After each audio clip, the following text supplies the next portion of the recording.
இந்த நாட்களில் வேதத்தில் சொல்லப்பட்டிருக்கிற தீர்க்க தரிசனங்கள் யாவும்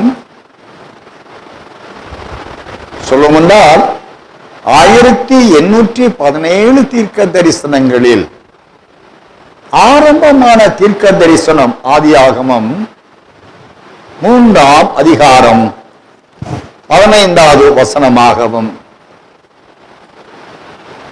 இறுதியான தீர்க்க தரிசனம் மத்தேயு சுவிசேஷம் 24ஆம் அதிகாரம் 13-14 வசனங்களாகவும் நாம் வேதாகமத்திலே அறிந்தவர்களாக இருக்கிறோம். இந்த ஆரம்பம் முதல் முடிவு மட்டும் நம்முடைய தேவன் இருந்தவரும் இருக்கிறவரும் வருகிறவருமானவர் என்று என் முத்தாய்ப்பா சொல்லி வைத்திருக்கிறார். இருக்கிறவராக இருக்கிற நம்முடைய அருள்நாதர் வருகிறவர் என்று வருகை குறித்த அவருடைய திருச்சித்தத்தை வேதாகமம் முழுவதும் அவற்றிலும் புதிய பாட்டிலே 318 இடங்களிலே வருகிறேன் வருகிறேன் என்றவர் சொல்லுகிறார். ஆதியும் அந்தமும் இல்லா தேவன், அல்பாவும் ஓமேகாவுமான தேவன் சொல்லுகிறார், நான் வருகிறேன்.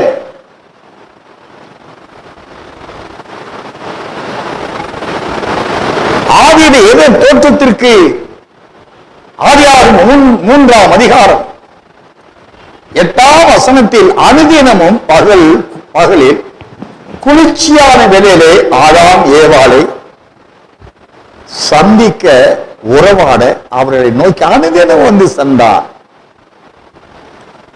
அந்த சிலாக்கியத்தை மனிதர்கள் இழந்த போது மறுபடியும்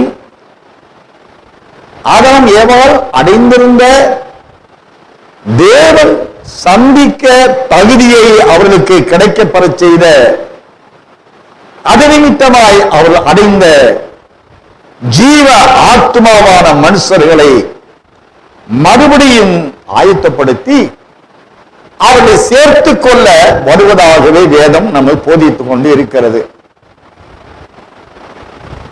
வேதத்திலே வெளிப்படுத்தின விசேஷம் 1ஆம் அதிகாரம் 10வது வசனம் முதல்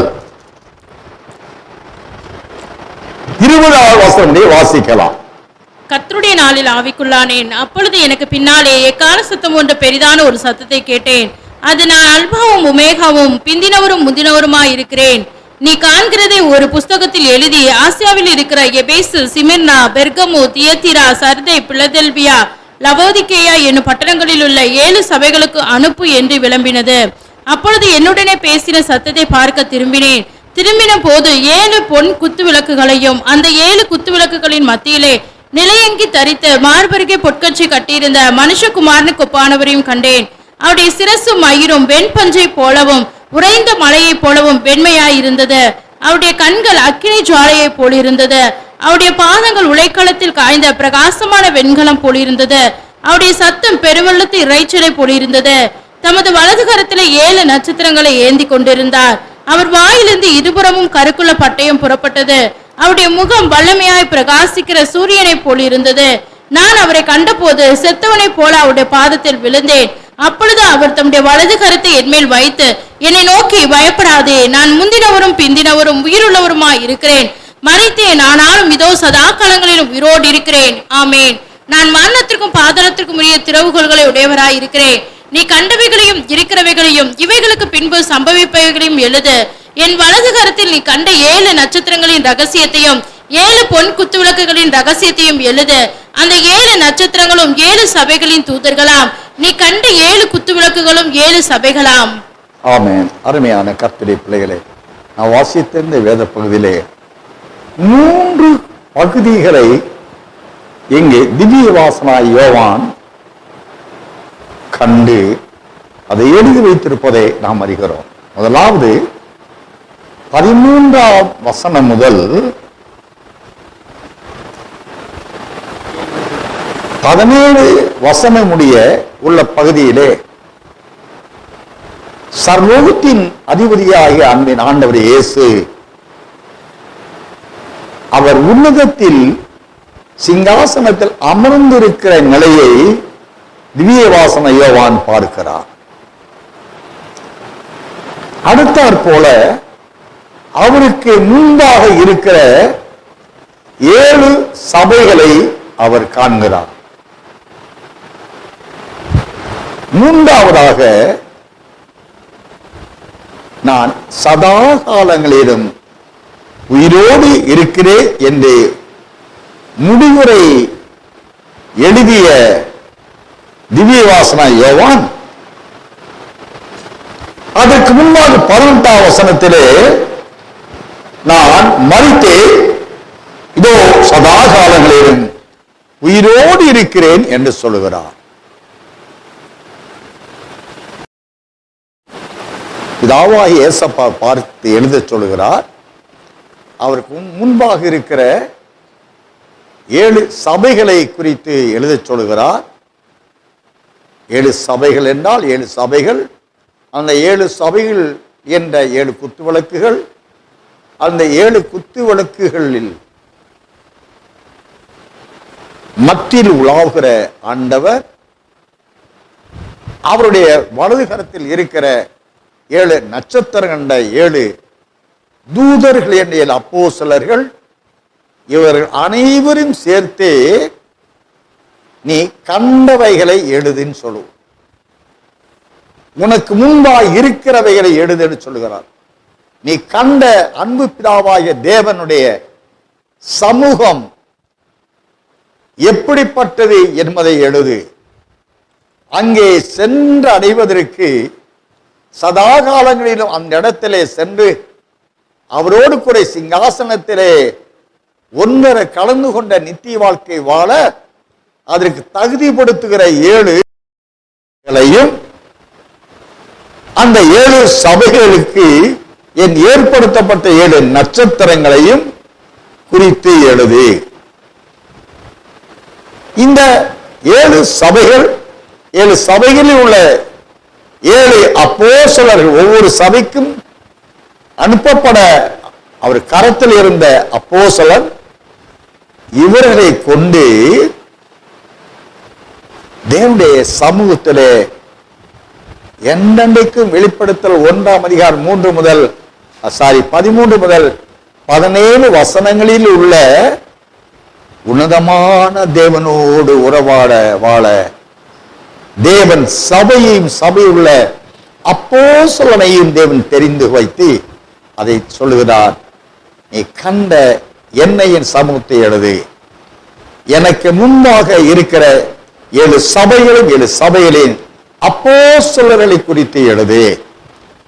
இந்த சபையில் அப்போஸ்தலர் கொண்டு அறிவிக்கக்கூடிய சத்தியங்களை கேட்டு அதன்படி ஜீவித்து ஜெயம் பெறுகிறவர்கள் எவர்களோ அவர்கள் நான் சதா காலங்களில் உயிரோடு இருக்கிறேன் என்ற என் வாக்குத்தத்தத்தின்படி என்னோடு கூட இருக்கிறவராய் இருப்பார்கள் என்று அறிவித்து எழுதப்பட்ட வேத பகுதியாயிருக்கிறது.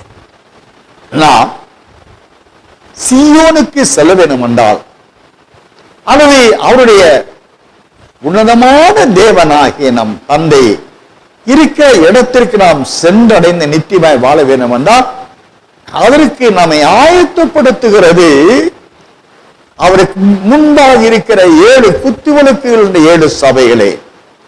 ஒவ்வொரு காலத்திலும் ஒரு சபை எழுப்பினதாக நான் வெளிப்படுத்திய 2-3 அதிகாரங்களிலே நான் வாசித்தவர்களாக இருக்கிறோம். ஒவ்வொரு காலத்திலும் எழுப்பப்பட்ட அந்த சபைக்கு, அந்த சபைக்கென்று ஏற்படுத்த சித்தம் கொண்ட அந்த அப்போஸ்தலர் மூலமாக சத்தியம் அறிவிக்கப்படுகிறது. அறிவிக்கப்பட்ட சத்தியத்தை ஆவியானவர் அந்த அப்போஸ்தலர் பேசுகிற, பிரசங்கிக்கிற, கொடுக்கிற ஆலோசனைகளை அந்த சபை கீழ்ப்படிந்து ஏற்றுக்கொள்ளும் என்றால்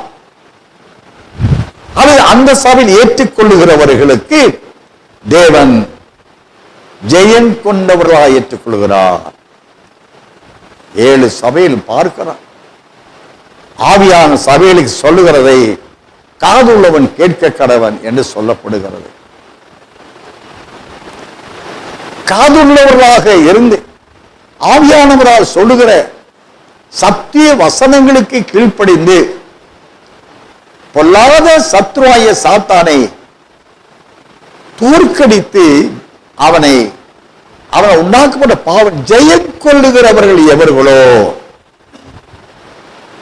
அவர்கள் என்றென்றைக்கு தன்னோடு ஜீவிக்க முடியாத சிலாக்கியத்துக்கு தகுதி அடைந்தவர்கள். நாம் பார்க்கிறோம் வெளிப்படுத்தல் 2-3 அதிகாரங்களிலே கடைசி சபை லவோதிக்கேயா சபை, அதற்கு முன்பாக 6வது சபை பிலதெல்பியா சபை. பிலதெல்பியா சபையில் ஆண்டவர் கொடுக்கிற வாக்கு துத்தங்கள்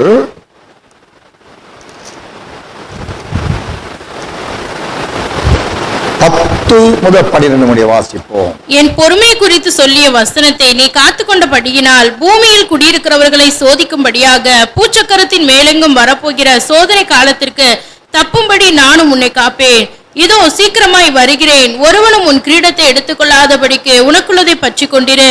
ஜெயம் கொள்ளுகிறவன் எவனோ அவனை என் தேவனுடைய ஆலயத்திலே தூணாக்குவேன். அருமையான கர்த்தருடைய பிள்ளைகளே, பூச்சக்கரத்தின் மேல் எங்கும் அதாவது பூமியில் குடியிருக்கிறவர்களை சோதிக்கும்படியாக இந்த பூமி எங்கும் வரப்போகிற சோதனை காலத்திற்கு தப்பும்படி நான் உன்னை காப்பேன். ஆக இந்த சபையின் காலத்தில் 6வது சபை பிலதெல்பியா சபைக்கு வரப்போகிற சோதனை காலத்தை தேவன் அறிவிக்கிறார். அதைத்தான் நான் வெளிப்படுத்தின விசேஷத்தில் உள்ள 6ஆம் அதிகாரம் முதல் வெளிப்படுத்தின விசேஷம் 6ஆம் அதிகாரம் 1வது வசனம் முதல் அந்த அதிகாரத்தின் 17ஆம் வசனம் முடிய 6 எக்காலம் ஊதர காலம் என்ற அந்தி கிறிஸ்துவின் முதல் உபத்திரவ காலம். அதன் பிறகு வெளிப்படுத்தின விசேஷம் 8ஆம் அதிகாரம் 6வது வசனம் முதல் வெளிப்படுத்தல் 10ஆம் அதிகாரம் 6ஆம் வசனம் முடிய அதே ஏக காலத்தில் வெளிப்படுத்தின விசேஷம் 16ஆம் அதிகாரம் 1 முதல் 21 வசனங்கள் முடிய உள்ள அந்த வேத பகுதி. இந்த 2 பகுதிகளும் அந்தி கிறிஸ்துவின் பின் 3 ஆண்டு காலம் என்ற மகா உபத்திரவு காலமாய் அந்த உபத்திரவம் மகா உபத்திரவத்தை குறித்துதான் வெளிப்படுத்தல் 3ஆம் அதிகாரம் 10ஆம் வசனத்திலே என் பொறுமையை குறித்து சொல்லிய வசனத்தை நீ காத்து கொண்டபடியினால் பூமியில் குடியிருக்கிறவர்களை சோதிக்கும்படியாக இந்த பூச்சக்கரம் இந்த உலகம் முழுவதிலும் உள்ள தேவனுடைய பிள்ளைகளை சோதிக்கும்படியாக வரப்போகிற சோதனை காலம். அதான் அன்றைக்கு முதல் 3 ஆண்டு காலம், பின் 3 ஆண்டு காலம். அதற்கு நான் தப்பிவித்து காப்பேன். இன்னைக்கு ஆவிக்குரிய மண்டலத்தில் அருமை இரட்சகருடைய வருகை அந்தி கிறிஸ்துவின் உபத்திரவு காலத்திற்கு முன்பாகவே சபை எடுத்துக்கொள்ளப்படும். நமக்கு உபத்திரம் இல்லை, பாடுகள் இல்லை என்று அநேக சபைகள் கண்ணு கூடானவர்களாய் போதித்துக் கொண்டிருக்கிறார்கள். வேதம் என்ன சொல்லுகிறது?